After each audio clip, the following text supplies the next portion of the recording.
యేసు ఆరాధించెదను.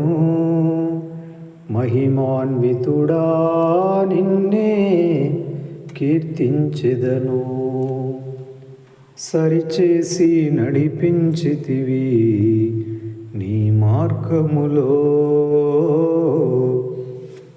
గణపరచి నన్ను నిలిపితివి నీ సన్నిధిలో. ప్రియమైన సహోదరులారా, ప్రభునామంలో మీకందరికీ పేరు పేరున వందనాలమ్మ. దేవునికి స్తోత్రాలు.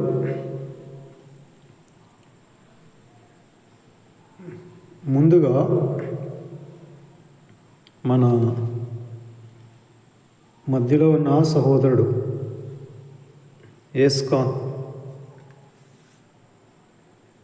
వేమన యూనివర్సిటీలో అసిస్టెంట్ ప్రొఫెసర్గా హిస్టరీ పనిచేస్తున్నాడు.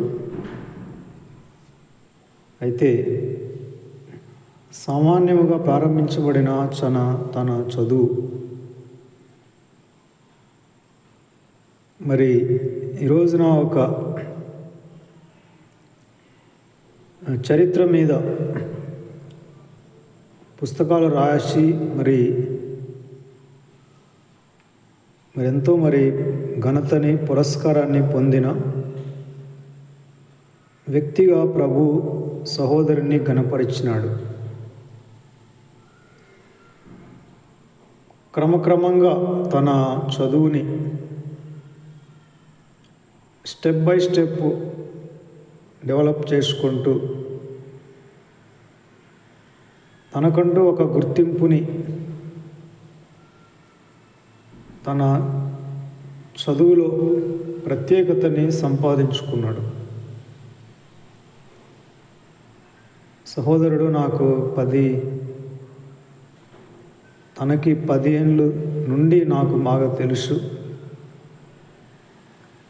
అలాగే 10 ఏళ్ళ నుండి దరిదాపు టచ్లోనే ఉన్నాడు ఇప్పటి వరకు కూడా. ఎంతో నిబద్ధత కలిగిన వాడు, క్రమశిక్షణ కలిగిన వాడు. తను వెళ్ళిన పని మీద పరిపూర్ణంగా ఆ పట్టు కలిగిన వాడు.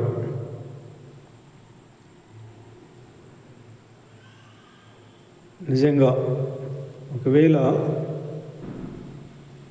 సహోదరుడి నెంబరు మీకు కనుక ఉంటే మీకు వాట్సాప్లో మీరు చూడగలరు.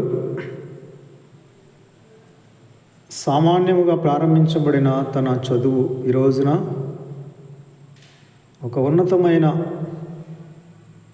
చరిత్రలో పురస్కారాన్ని, యూనివర్సిటీ వైస్ ఛాన్సలర్ చేత పురస్కారాన్ని తను అందుకున్నాడు. ఇంతకుముందు కూడా ఇది 2వసారేమో నేను చూడగా. ప్రభుకే మహిమ కలుగునుగాక. ఆ తర్వాత అంతా కూడా సర్వశక్తుడైన దేవునికే మహిమ అని తను వాట్సాప్లో పెట్టాడు. ప్రభునందు ఎవరైనా ఎట్టివారైనా ఆయనను ఆనుకొని జీవిస్తే వారు చేస్తున్న పనిలో వారికి అద్భుతమైన ప్రావీణ్యతను, నైపుణ్యతని, పదోన్నతిని ప్రభు కలిగిస్తాడు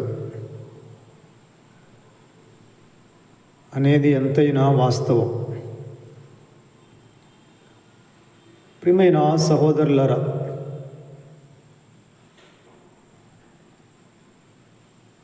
అందుకే యేసు ప్రభు యొక్క జ్ఞానాన్ని మనము ఎంతో సమృద్ధిగా పొందుకోవాలి. ఈరోజు మన పాఠంలో దూరదేశం నుండి దక్షిణ దేశపు రాణి, సేబా దేశపు రాణి సొలొమోను యొక్క జ్ఞానాన్ని నిజంగా ఇలాంటి రాజు ఉన్నాడా? తన దేశంలో ఏదో కొద్దిగా, చాలా కొద్దిగా సొలొమోను రాజ్య ఘనతని, జ్ఞానాన్ని, ఇజ్రాయెల్ దేశంలో జరిగే ప్రత్యేకమైన నిర్మాణాలు, పరిచర్య సమస్తము ఏదో కొద్దిగా లైట్గా అడ్వర్టైజ్మెంట్గా ఆమె విన్నది. అయితే ఆమెకు నమ్మకం కుదరలేదు. అసలు దేశంలో, ప్రపంచంలో ఇటువంటి రాజు ఉన్నాడా? సరే, నేను వ్యక్తిగతంగా ఆ దేశానికి వెళ్ళి ఆ రాజు దగ్గర కొంతకాలం ఆ దేశంలో గడిపి నేను వ్యక్తిగతంగా తెలుసుకుంటాను ఆయనలో ఎంత ప్రత్యేకత ఉంది అనేది.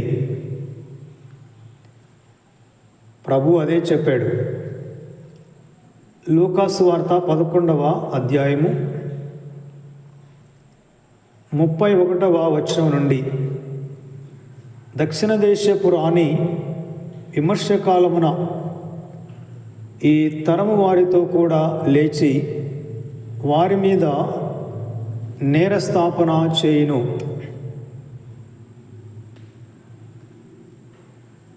ఆమె సొలొమోను జ్ఞానం వినుటకు భూమి అంతముల నుండి వచ్చెను. ఇదిగో, సొలొమోను కంటే గొప్పవాడు ఇక్కడ ఉన్నాడు.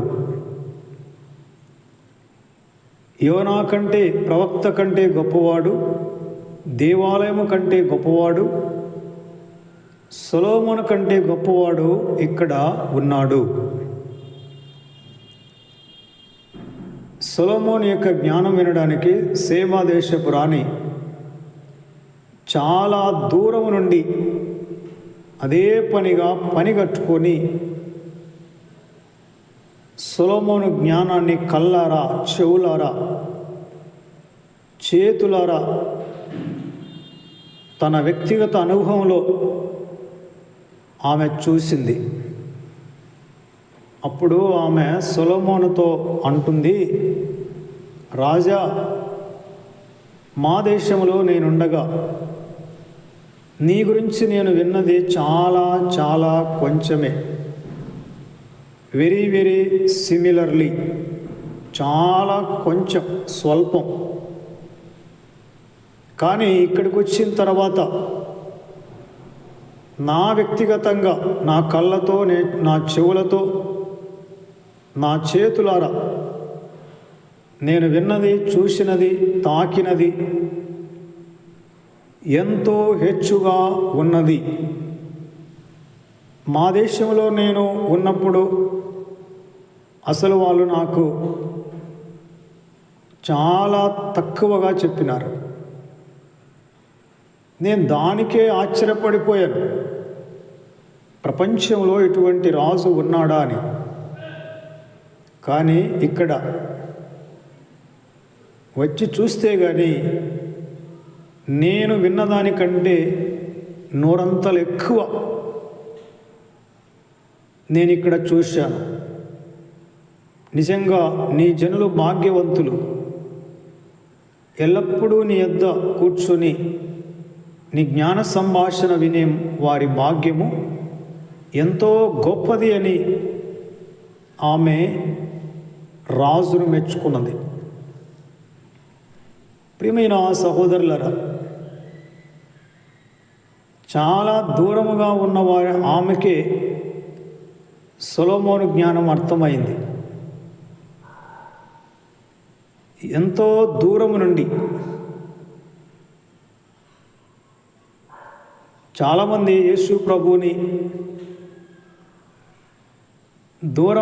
దూరమున ఉండి దగ్గరకు రాకుండా, అసలు యేసు ప్రభు సంగతి ఏంటి, యేసు ప్రభు గురించి ఎందుకు వీరు ఇలాగా ప్రకటిస్తారు, ఎవరో చెప్పిన మాటలు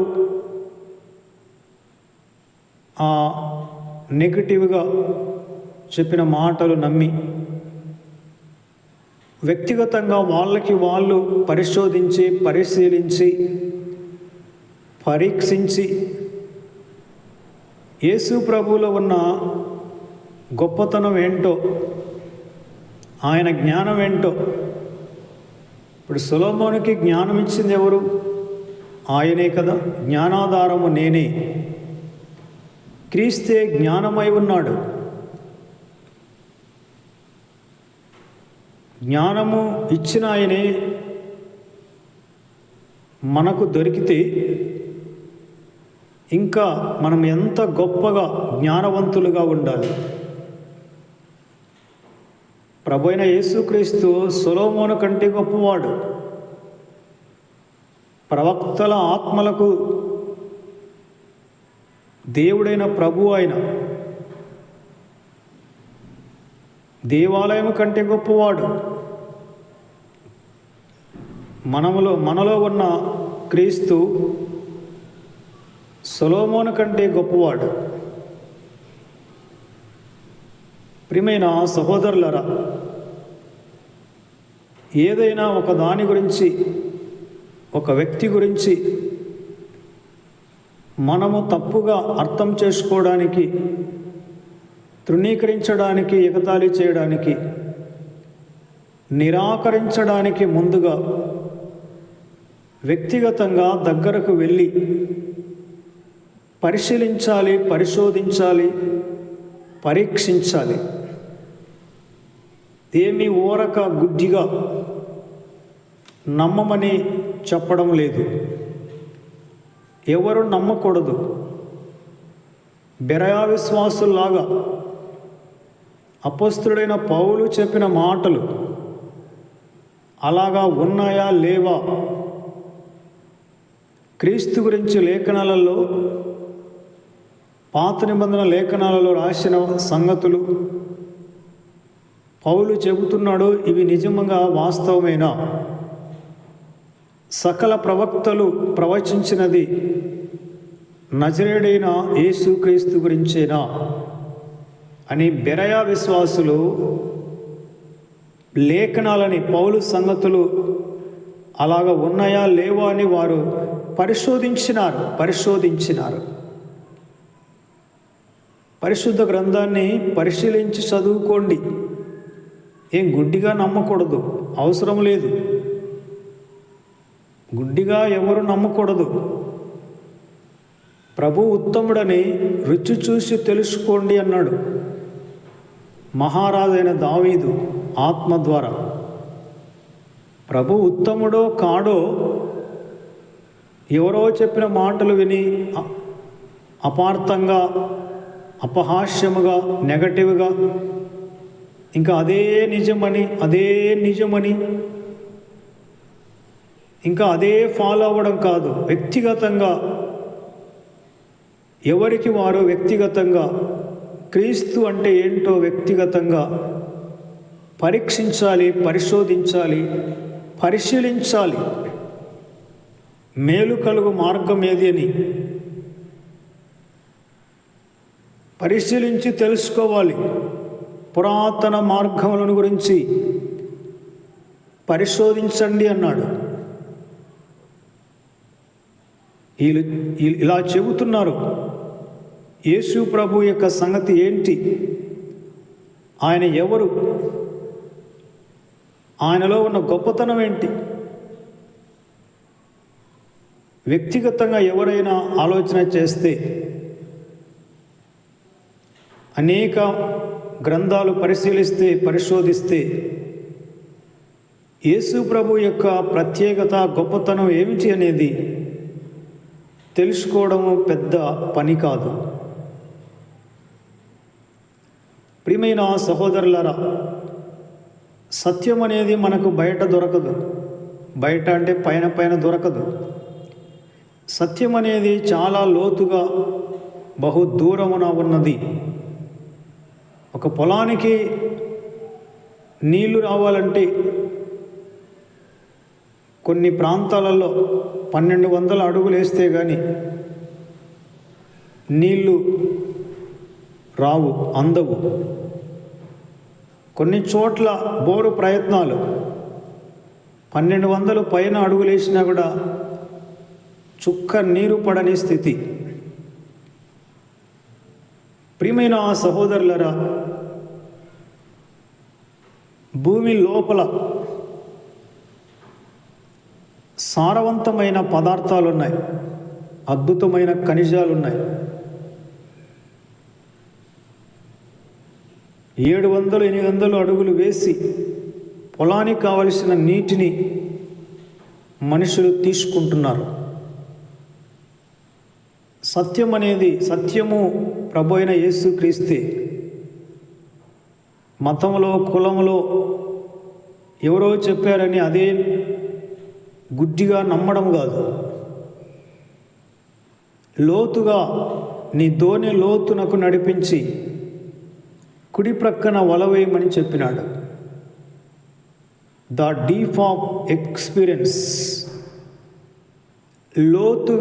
లోతుగా ఆలోచన చేయాలి. ఇలా అనుకుంటున్నారు, అలా అనుకుంటున్నారు, అన్యమతం అంటున్నారు, పరాయి దేశం అంటున్నారు, పరాయి మతం అంటున్నారు, దేశద్రోహం అంటున్నారు. అసలు యేసు ప్రభు ఎవరికి మేలు చేసినాడా, కీడు చేసినాడా? ఆయన సంగతి ఏంటి? ప్రపంచమంతా ఆయన ఎందుకు గౌరవిస్తున్నారు, ఆరాధిస్తున్నారు? ఇంత వేల సంఖ్యలో, కోట్ల సంఖ్యలో బైబిల్ ఎందుకు ప్రచురింపబడింది? ప్రపంచమంతా 80% మంది క్రీస్తుని ఎందుకు ఆరాధిస్తున్నారని ఒక్కసారైనా లోతుగా ఆలోచన చేయాలి కదా. ఎంతసేపు నా మతము, నా కులము, నా జాతి, నా వంశం, నా కులదేవుడు, నా వంశం దేవుడు, నా మతము, నా జాతి అంటే ఎట్లా? నీ కులము, నీ మతము, నీ వంశము, నీ సాంప్రదాయాలు, నీ పెద్దల పారంపర్యాచారాలు నీ ఆత్మకు శాంతినివ్వవు. నీవు ఈ లోకాన్ని విడిచిపెడితే మహిమగల రాజ్యములో, ఆ నిత్య జీవములో అవన్నీ నిన్ను చేర్చలేవు. ధనము, ఘనము, వెండి, బంగారాలు నీకు శాంతినివ్వలేవు. మనిషి బ్రతికితే భూమి మీద ఉన్నా, భూమి మీద లేకపోయినా ప్రయోజనకరమైన మార్గాన్ని ఎంచుకోవాలి. ఎంత త్వరగా పరిశుద్ధ మార్గంలోనికి వస్తే అంతగా మనిషి ప్రశాంతంగా జీవిస్తాడు. ఎక్కడో దూరంగా ఉన్న సేబా దేశపు రాణికి సొలొమోను యొక్క జ్ఞానము తెలుసుకోవాలనే కుతూహలం కలిగి ఆమె ఎంతో హెచ్చుగా ఉన్నది అని ఆమె ప్రకటించింది. ప్రాముఖ్యంగా ప్రియమైన సహోదరులరా, మనం ప్రభు దగ్గరికి వచ్చినప్పుడు ప్రారంభంలో మనం విన్నది చాలా చాలా చాలా తక్కువ. కానీ ఆయనతో నడిచే కొలది, ఆయన వాక్యాన్ని ధ్యానించే కొలది, ఆయన గుణగణాలు లేఖనాల్లో మనకి తెలిసే కొలది, అసలు మనం ప్రారంభంలో ఎంతగా మనకు తెలియలేదు. అసలు యేసు ప్రభువులో నాకు అమ్మ నాన్న దొరుకుతారు అని ఆ సందేశము నాకు తెలియదు. నేనేదో నిత్య జీవము, నిత్యానందం, నెమ్మదిగా బ్రతకాలి అనే టాపిక్ మీద ప్రభువుని తెలుసుకున్నాను నేను. కానీ తర్వాత తెలిసింది, ఇప్పుడు నాకు ఎవరో చెప్తే నేను గుడ్డిగా నమ్మేవాడిని కాదు నేను. కానీ ఆ విషయాలను నేను సునిశితంగా సూక్ష్మంగా పరిశీలిస్తేనే వెంటనే అర్థమవుతుంది. యెహోవా యందు భయభక్తులు కలిగిన వారు సమస్తమును గ్రహిస్తారు. ఆయన మనకిచ్చిన అభిషేకము సత్యమే కానీ అబద్ధము కాదు. అభిషేకం పొందిన వారికి సమస్తము విదితమే, అర్థమవుతాయి. ప్రియమైన సహోదరులరా, సత్యమును, వాస్తవాన్ని, యథార్థతని, పరిశుద్ధతని, నిజమును, ఎల్లప్పుడూ ఉండే సంగతిని,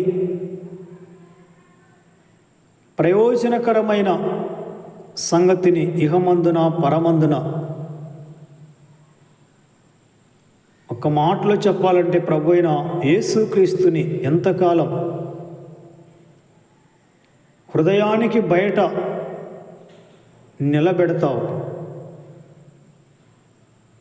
ఎంతకాలం హృదయానికి బయట నిలబెడతావు?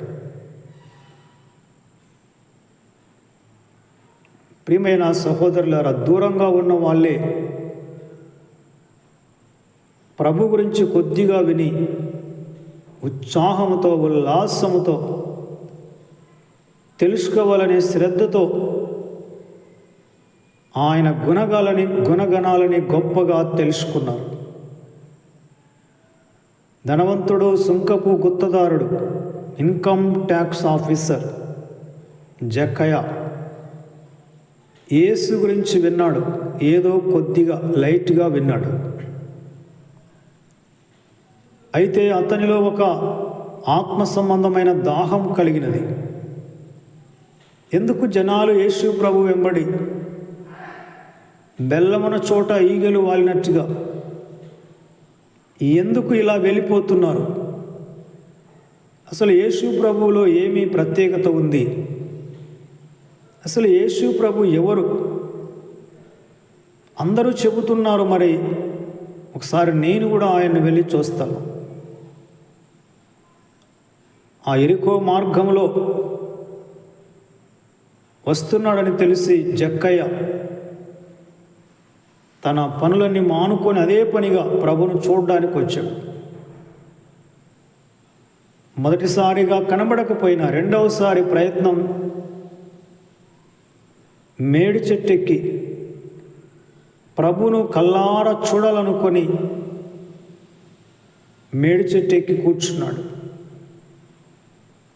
కానీ ప్రభువే ఆ మేడి చెట్టు క్రింద ఆగి కన్నులు పైకెత్తి, జక్కయ్య త్వరగా దిగిరమ్ము, ఈరోజు నేడు నీ ఇంట ఉండవలసి ఉన్నది.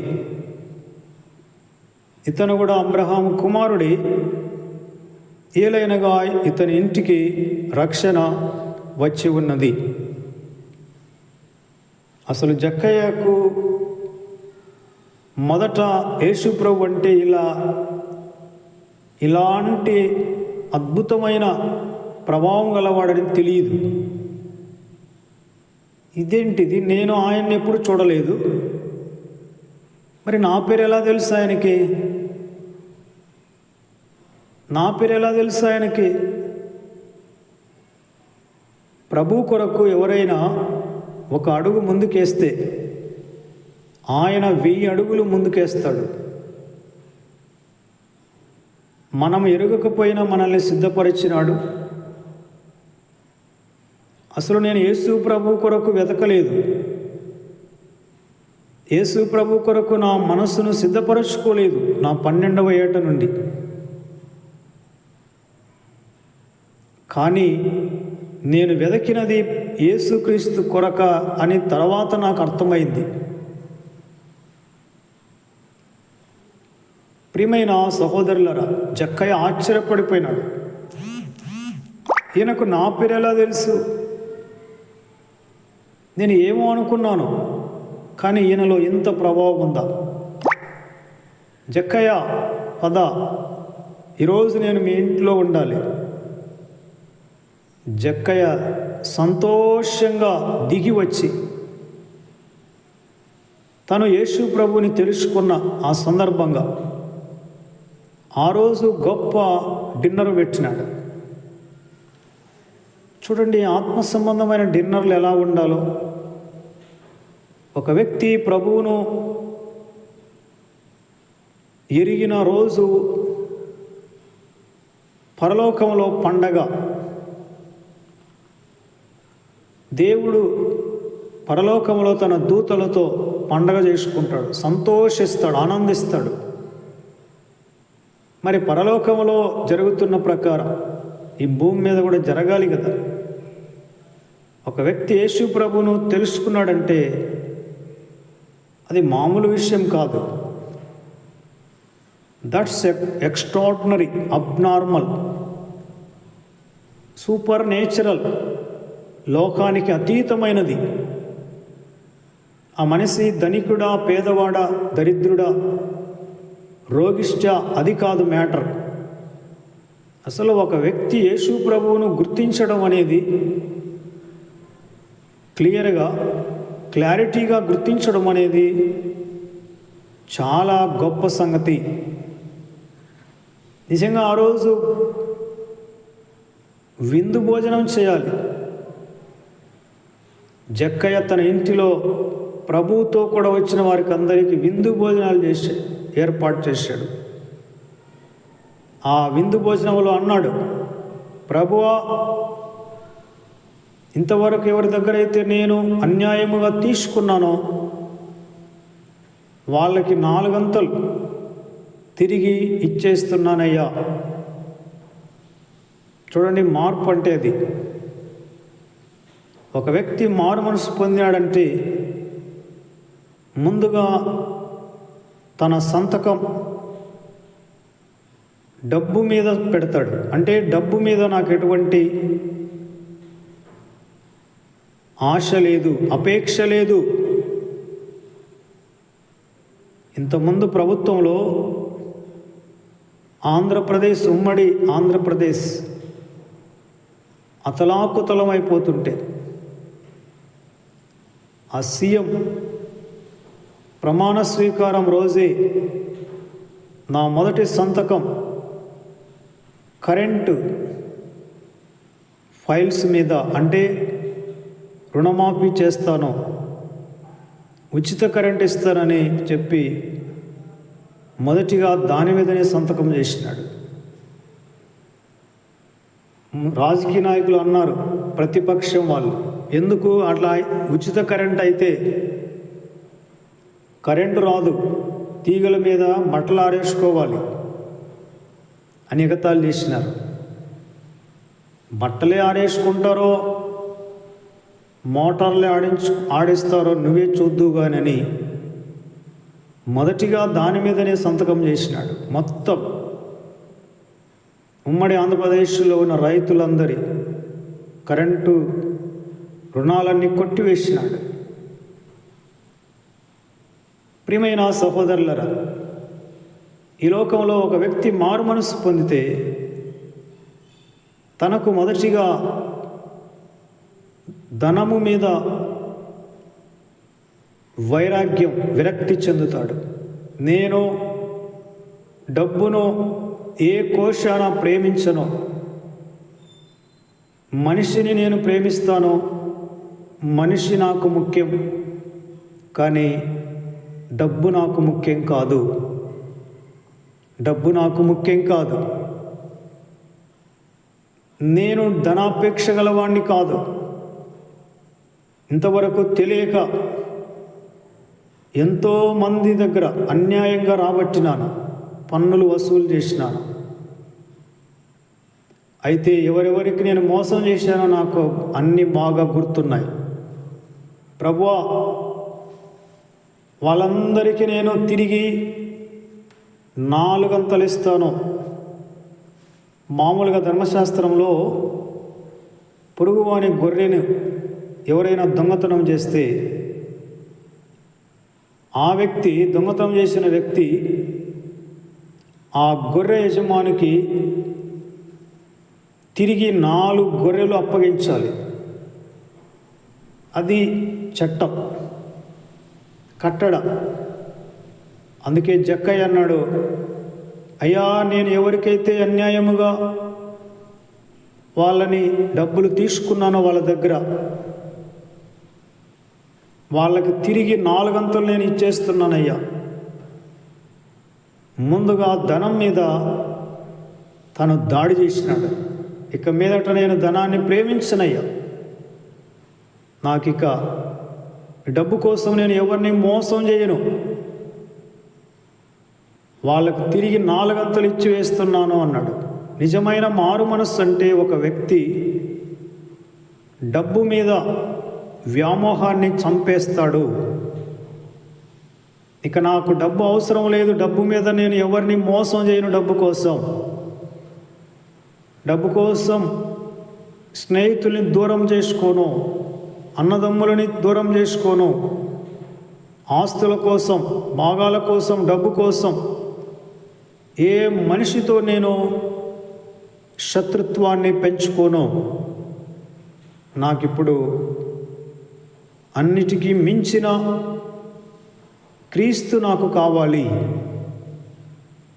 సర్వ సంపదల ఘని ప్రభు అయిన యేసుక్రీస్తు. ప్రియమైన సహోదరులరా, ధనవంతుడు పరలోక రాజ్యంలో చేరడం కంటే ఒంటె సూది బెజ్జంలో దూరడం చాలా సులభము అన్నాడు. ధనాపేక్ష సమస్తమైన కీడులకు మూలం. ఒక వ్యక్తి నిజంగా మారు మనసు పొంది ఉంటే ఆ వ్యక్తి మనుషులని, డబ్బుని పక్కన పెడితే నీకేది కావాలా, డబ్బు కావాలా, మనిషి కావాలంటే మారు మనసు పొందిన వ్యక్తి నాకు మనుషులే కావాలి, నేను మనుషుల కొరకు ఏమైనా చేస్తాను, కానీ డబ్బు కోసం ఏ మనుషులను నేను దూరం చేసుకోను. ఏ మనుషులను నేను దూరం చేసుకోను. డబ్బు ఏముంది? డబ్బు ఏమన్నా ఉగ్రత దినమందు రక్షిస్తుందా? డబ్బు ఏమైనా శాంతినిస్తుందా? సమాధానాన్ని ఇస్తుందా? నిజమైన ఆనందాన్ని ఇస్తుందా? వస్తువులు ఎలాగో డబ్బు కూడా అటువంటిదే. చాలామంది డబ్బును ఒక దేవతగా భావిస్తారు. రూపాయి వేళ కింద పడిందనుకో, ఏమిరా కళ్ళు కనపడలేదా, నీ కళ్ళు పోతాయి, అద్దుకో, కళ్ళకు అద్దుకో. పెద్దవాళ్ళు అరుస్తారు. కేవలము ఆ ద్రవ్యాన్ని కింద పడితేనే కళ్ళకు అద్దుకుంటున్నావే. ఆయన తన స్వారూప్యంలో, తన పోలికలో మనిషిని నిర్మించి మానవ జాతిలో తన రూపాన్ని చూసుకున్నాడే ఆయన. దేవుని స్వరూపము కలిగిన మానవ జాతి తోటి మానవుణ్ణి ఎందుకు నీవు కాలుతో తంతున్నావు, దూషిస్తున్నావు, ఎగతాళి చేస్తున్నావు? కేవలము ఒక 10 రూపాయల నోటు కింద పడితేనే కళ్ళకు అద్దుకుంటావే. దేవుని స్వారూప్యంలో ఉన్న మనిషిని ఇష్టం వచ్చినట్టు మాట్లాడుతావు. కొంచెం అన్న భయం ఉందా? ప్రియమైన సహోదరులారా, డబ్బు అనేది ఒక వస్తువు లాంటిది. దాన్ని దేవతగా భావించకూడదు. ధనాపేక్ష సమస్తమైన కీడులకు మూలము. కొందరు దానిని ఆశించి విశ్వాసము నుండి తొలగిపోయి తమ్మును తామే పొడుచుకున్నారు. ధనాపేక్ష అనేది ఒక విగ్రహారాధన. అది కూడా భయంకరమైన విగ్రహారాధన. చాలామంది ఎరుకోను జయించారు, కానీ హాయి పట్టణాన్ని జయించలేక అల్లాడిపోతున్నారు. మారాం అంటున్నారు, కానీ లోపల డబ్బు పిచ్చి మనుషులని ఫుట్బాల్ ఆడుకుంటుంది. ప్రియమైన సహోదరులారా, మార్పు అనేది డబ్బుతోనే ప్రారంభం కావాలి. జక్క ఎందుకు మరి నేను తిరిగి ఇచ్చేస్తున్నానయ్యా, ఇంకా నేను డబ్బును బట్టి ఎవరికి నేను మోసం చేయను. చూశారా, అదే రాకుండా దూరంగా ఉండింటే యేసు ప్రభు విలువ తనకు తెలియదు. చాలామంది మన దేశంలో దూరంగా ఉండి ఏమో మాట్లాడుతున్నారు. కానీ దగ్గరకు వచ్చి చూడండి, ఆయన గురించి ఆలోచన చేయండి, పరిశీలించండి, పరీక్షించండి. ఆయనలో ఉన్న ప్రత్యేకత, ఆయనలో ఉన్న గొప్పతనం ఏమన్నంటే, లోతు అంటారు, లోతు కుమార్తెలు అంటారు, దావీదు అంటారు, ఎవరినెవరినో చూపిస్తారు. వాళ్ళు కూడా వాళ్ళేమి దేవుళ్ళు కాదు, దేవదూతలు కాదు. వాళ్ళు కూడా మనబోటి మనుషులే. మనకు కావాల్సింది ఎవరంటే ప్రభు అయిన యేసుక్రీస్తు. ప్రభు అయిన యేసుక్రీస్తు ప్రపంచాన్ని సవాల్ చేసినాడు. నాలో పాపమున్నదని మీలో ఎవడు స్థాపించునో. అంతేకాకుండా వ్యభిచారమందు పట్టబడిన స్త్రీని రాళ్లతో కొట్టడానికి వచ్చిన వాళ్ళతో, మీలో పాపము లేనివాడు ఎవడో మొట్టమొదట ఈమెను రాయితో కొట్టండి అన్నాడు. చూశారా, ఆయనలో ఉన్న స్పెషల్ మెసేజ్, ఆయనలో ఉన్న ప్రత్యేకమైన శైలి.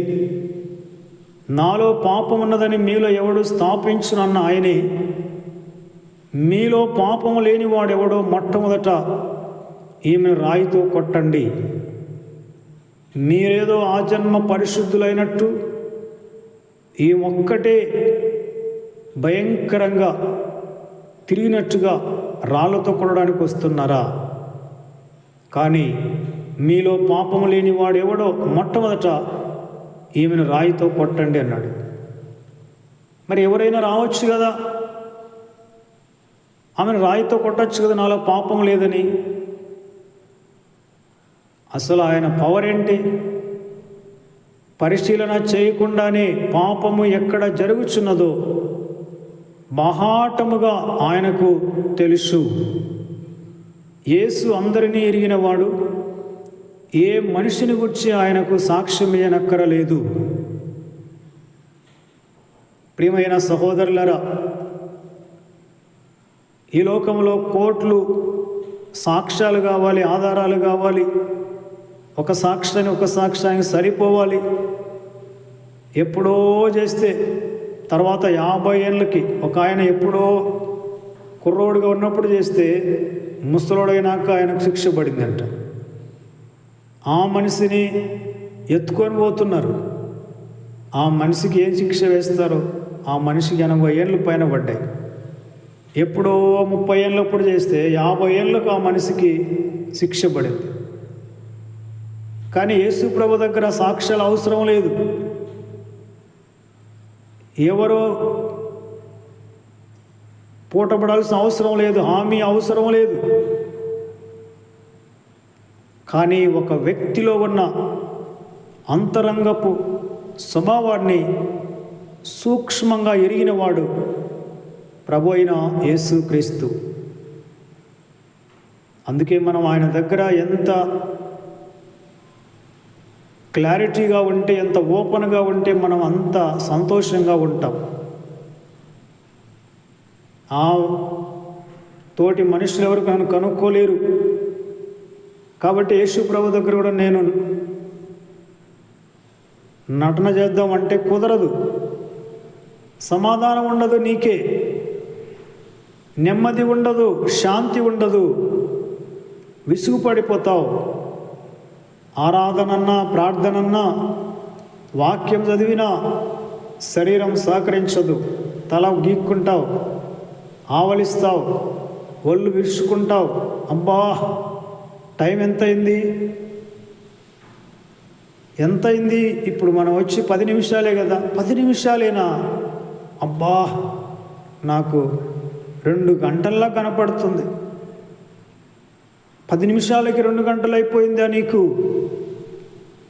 ఏమైంది నీకు? ఆరాధనలో ఒళ్ళు ఇరుచుకుంటున్నావు, ఆవలింపులు వస్తున్నాయి, అటు చూస్తావు ఇటు చూస్తావు. అబ్బా, ఎప్పుడు ఆమెనంటారు, ఎప్పుడు తొందరగా ఎందుకు వచ్చి గొడవలే, నేను పోయి బయట కూర్చుంటాను అంటారు కొంతమంది. అటు ఇటు చూసి ఊపిరాడక పోయి బయట కూర్చొని ఎవరన్నా వచ్చే వాళ్ళతో పోయే వాళ్ళతో వ్యవహారాలు చేస్తుంటారు. పవిత్రమైన దేవుని ప్రసన్నతని దుర్వినియోగముగా సాతానుకి వాడుకుంటున్నారు. ప్రియమైన సహోదరులరా, యేసు ప్రభు జ్ఞానాన్ని ప్రతి వారు వ్యక్తిగతంగా ఎరగండి. ఆయన ఉత్తముడని, ఆయన యందు ఏ చెడుతనము లేదని, ఆయన యథార్థవంతుడని ఆయన్ని ఎరగండి. మీకు మీరుగా తెలుసుకోండి, పరిశోధించండి, పరీక్షించండి, పరిశీలించండి. యేసు ప్రభు అంటే ఏమిటో అర్థమవుతుంది. ప్రతి ఒక్కరూ యేసు క్రీస్తును గూర్చిన అనుభవ జ్ఞానము కలిగిన వారై ఉండాలని తండ్రి కోరుకుంటున్నాడు. ఎవరో చెప్పిన మాటలు నమ్మొద్దండి. నేను చెప్పిన మాటలు మీరు నమ్మొద్దు. ఈ మాటలు మీరు పరీక్షించండి, పరిశీలించండి. అవునా కాదా మీకు మీరుగా పరిశోధించండి, అప్పుడు అర్థమవుతుంది. ప్రభు ఈ మాటలు దీవించునుగాక. ఆమేన్.